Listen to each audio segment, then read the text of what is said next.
Hi everyone, welcome back to Haftarah Halfhour with me, Jason from Spiritualbabies.net, and we're joined again by Rabbi Joshua Neely. Hi, Rabbi Neely. Hi, how are you doing?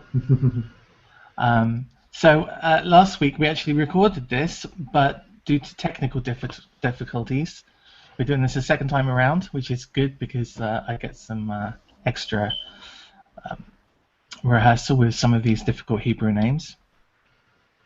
And it's a shame because it was really great last week, so this out as well as I'd like. Man, you should have seen last week's. Well, we're used to studying the same Torah portion every year. Doing it every week is a little different, but we can always find something more to learn each time we do it. So we are looking at the Haftarah portion, which corresponds with Chayei Serah. I hope I'm doing that properly, and that's 1 Kings 1 through 31. Are there any overriding themes that we should be looking out for as we read this through? Well, there are a lot of things. I mean, some we need to just mention as we move into this section of the Tanakh, that we're beginning to see the unraveling of David's kingdom, and the seeds are already sown with the beginning of Solomon's reign.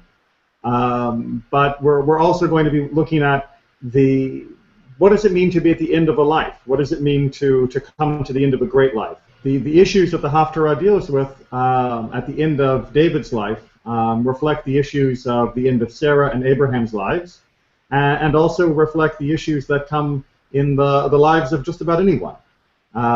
Death is a complicated time, and not only after the death, but in the days and months leading up to it.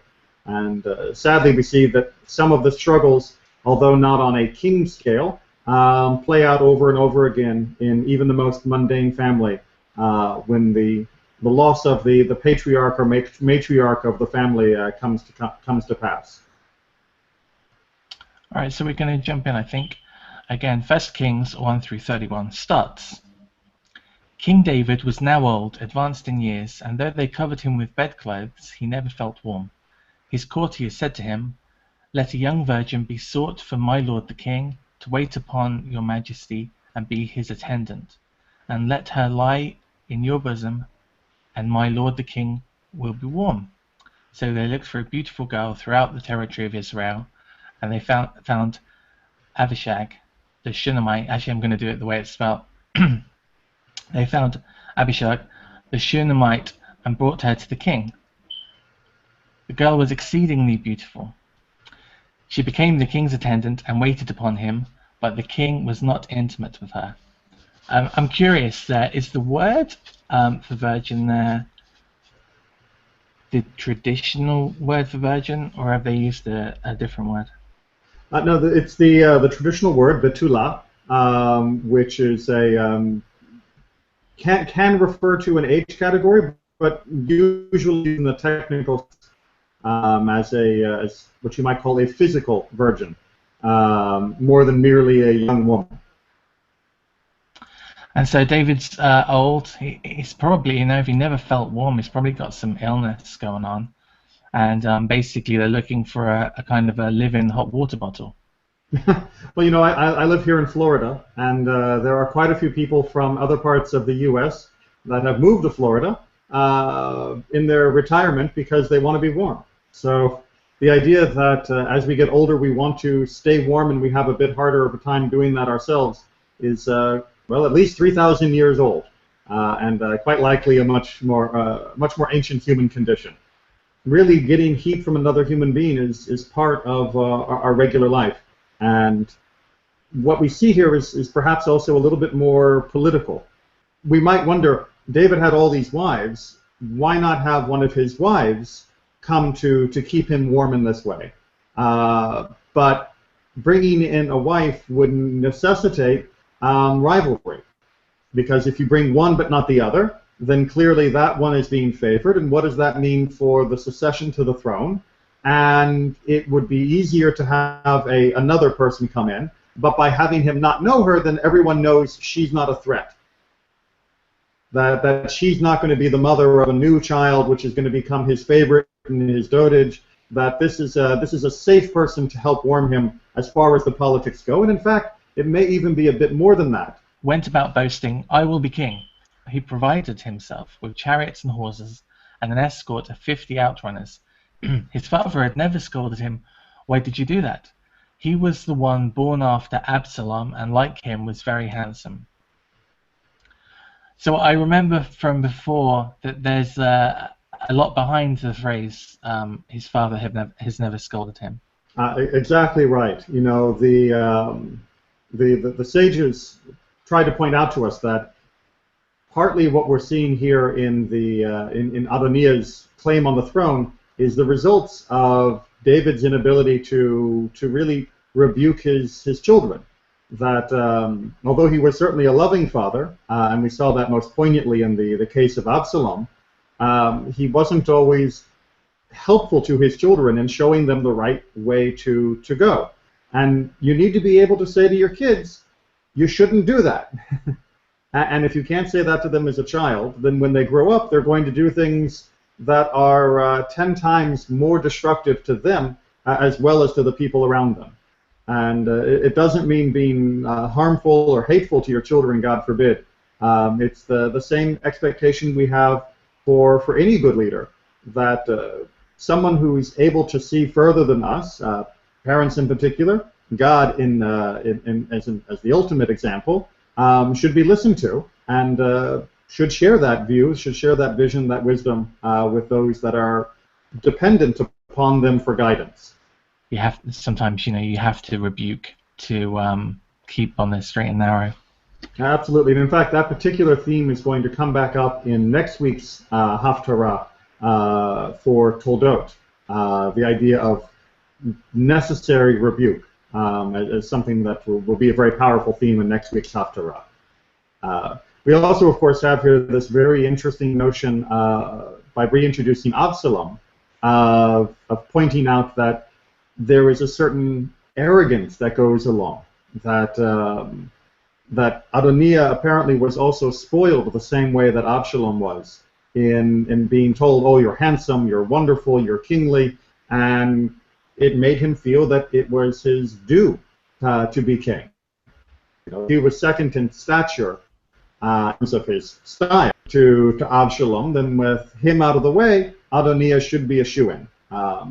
And this is the same recurrent mentality that led to Shaul, Saul, being chosen for the first king as well, because he looked the part.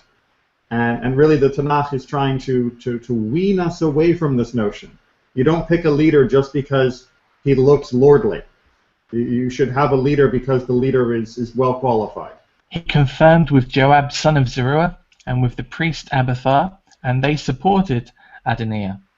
But the priest Zadok, Benaiah the son of Jehoiada, the prophet Nathan, Shimei and Ray, and David's own fighting men did not side with Adoniah.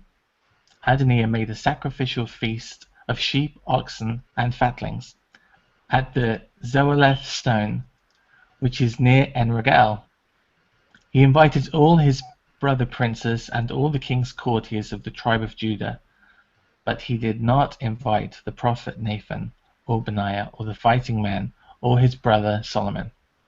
So it's very in-group, and I suppose it's the absence of who isn't there that is the biggest alarm for what's happening here. Exactly right. I mean, you can see that what Adoniah is doing is forming around himself a political party that's going to be invested in his investiture, that they will have already staked their claim to his becoming the king, and therefore anyone outside is going to be left without allies. And some of the allies are left out, like Solomon, and some of them are left out because they have chosen not to support him, like the prophet Nathan. So this leaves a small group of very loyal, very dedicated people that haven't jumped on the bandwagon. And those small group of people are going to still work a miracle. Then Nathan said to Bathsheba, Solomon's mother, "You must have heard that Adoniah, son of Haggith, has assumed the kingship without the knowledge of our Lord David. Now take my advice, so that you may save your life and the life of your son Solomon. Go immediately to King David and say to him, Did not you, O Lord King, swear to your maidservant, Your son Solomon shall succeed me as king, and shall sit upon my throne? Then why has Adoniah become king? While you are still there talking to the king, I will come in after you and confirm your words. It gets a bit sneaky here, doesn't it? And as many times as I've read this, it always feels a little bit underhand. Well, you know, underhand or well planned are two sides of the same coin. You know, what they are saying to David is going to be absolutely true. How they are saying it to David is, I think, where we may feel a bit uncomfortable. That is to say that it's a pre-orchestrated. Obviously, what they're trying to do is build momentum in David's mind so that he will make the right decision at this point. And they know that if it's just Bathsheba talks to him, and then a few days later Nathan talks to him, that it won't have the same inertia to get him to move to action.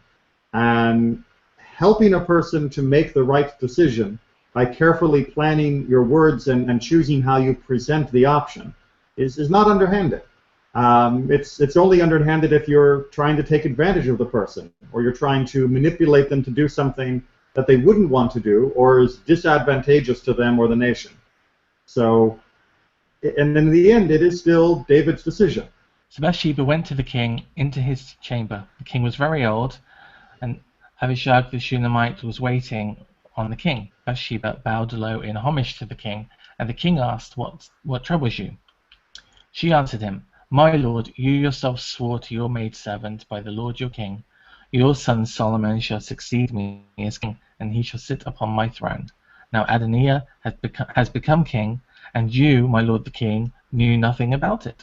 And he has prepared a sacrificial feast of a great many oxen, fatlings, and sheep, and he has invited all the king's sons, and Abiathar the priest, and Joab, commander of the army, but he has not invited your servant Solomon. And so the eyes of all Israel are upon you, O Lord King, to tell him who shall succeed my lord the king on the throne. Otherwise, when my lord the king lies down with his fathers, my son Solomon and I will be regarded as traitors. Just recently, I have another show with Rabbi Tovia Singer and John Vandor over at Truth You, and we do the Torah portion every week. This reminds me a lot of the end of this week's Torah portion, where Abraham knows he's about to die. He passes on all the responsibility to Isaac, and he sends all the other sons away. And I kind of see an echo of this here, where they're saying, you know, David's going to die soon. If we don't nail this now, our chance might be over. Exactly right. Arranging things to ensure the smooth succession and to ensure the proper outcome, which Adoniah has his own opinion on, is very, very important when it comes to the end of life. You know, it's one of the reasons why in the modern world I always counsel people have a clear conversation and documents regarding end-of-life care, regarding directives for what should be done for a funeral, and of course regarding the disposition of the properties that may come from a family. Because the more that a person can arrange before they pass, the less stress and pain will be passed on to their children. So she's delivered the information to David, and then, while she's still talking to the king, well, the prophet Nathan arrived, and they announced to the king, the prophet Nathan is here, and he entered the king's presence. Bowing low to the king with his face on the ground, Nathan said, O Lord King, you must have said, Adoniah shall succeed me as king, and he shall sit on my throne, for he has gone down today and prepared a sacrificial feast of a great many oxen, fatlings, and sheep. He invited all the king's sons and the army officers and Abiathar the priest. At this very moment they are eating and drinking with him, and they are shouting, Long live King Adoniah. But he did not invite me, your servant, or the priest Zadok, or Benaiah, son of Jehoiada, or your or your servant Solomon? Can this decision have come from my lord the king without your telling your servant who is to succeed to the throne of my lord the king? So if Nathan has come in, he's backing up Bathsheba. Also, would there be a situation here that Zadok and Nathan would be out of the job too? I mean, he's mentioned specifically another priest. I get the feeling it was an entourage. Nathan doesn't get out of a job because being a prophet is your employer isn't the king, your employer is God. But Nathan would certainly know that in the wrong, under the wrong king, he and other prophets would not be very welcome in the court. As we see throughout the whole rest of the book of Kings, when by and large we don't have very good kings, and the prophets are not friends to the kings, and the kings don't invite them in regularly, and when they do, it's usually a very uncomfortable conversation. So Nathan, I don't think, is worried so much, but Zadok and finding who's going to be the line that will be in control of what will become the temple, what is the sacrificial service, the line of the Kohanim. It is a major political decision, and one that will be wrestled with throughout the period of the temples while they stood. And again, one more thing to add as a teaser for the Haftarah for Toldot, where the behavior, the conduct of the priests is a major issue. 28. King David's response was, "Summon Bathsheba." And she entered the king's presence and stood before the king. And the king took an oath, saying, "As the Lord lives, who has rescued me from every trouble, the oath I swore to you by the Lord, the God of Israel, that your son Solomon should succeed me as king, that he should sit on my throne in my stead, I will fulfill this very day." Bathsheba bowed low in homage to the king, and her face to the ground, and she said, "May my lord King David live forever." So it panned out. It worked. It worked, and that's that's one of the main questions of this whole Haftarah, which is we know from other statements within the Book of Chronicles and such that Solomon was selected from God to be the successor. So why did David need to make a statement? Why did Nathan and Bathsheba feel the need to go through all of this wrangling to make this happen? Certainly they could have just put their faith in God and said, hey, God said Solomon's going to be king. We don't have to do anything else because God will make it happen. And of course, that's not the way our tradition reads when we have a prophecy of success or joy and jubilation. I can wait for God to take care of it. We are then using that as inspiration and as a guidance for our hope and for our actions, that we have to then work to fulfill it, knowing that we will be successful. But our action is integral to its ultimate success. I guess a little like last week's Haftarah portion, where we find the lady who hasn't any money and she has to pay the people, and she has to physically go and get those jugs and jars so she can pour the oil into them. There's a process that you have to undertake, and sometimes people do think you have to sit back and God will fix everything. But as a human, we've been given the power to move and figure stuff out for a reason. There's a very old joke that's been told where a rabbi is praying and he says, God, please, my synagogue is in so much trouble. We have holes in the roof, and we got to get them fixed, and we don't have enough money. Please, God, just let me win the lottery. Please, let me win the lottery. And week after week, the rabbi is praying for the good of his community, and he says, I promise, God, every dime I get, I will give to the synagogue and to the poor. Please help our community. Let us win the lottery. And finally, a voice comes from heaven and says, Rabbi, buy a ticket. That's very good. We have to do a little something if we want to make room for the miracle to happen. Now I'm kind of wondering if it's okay to do the lottery. I don't know.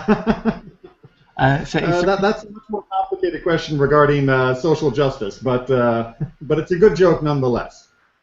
Well, there we are, ladies and gents. That was the Haftarah reading for this week. stick around to the end of the video and you'll see the Haftarah for next week, so you can read ahead of time and make some notes. Thank you again, Rabbi Neely, for joining us this week. It's always my pleasure. And we'll see you all again soon. Don't forget to like and subscribe to this channel and share this video wherever you can. Bye-bye.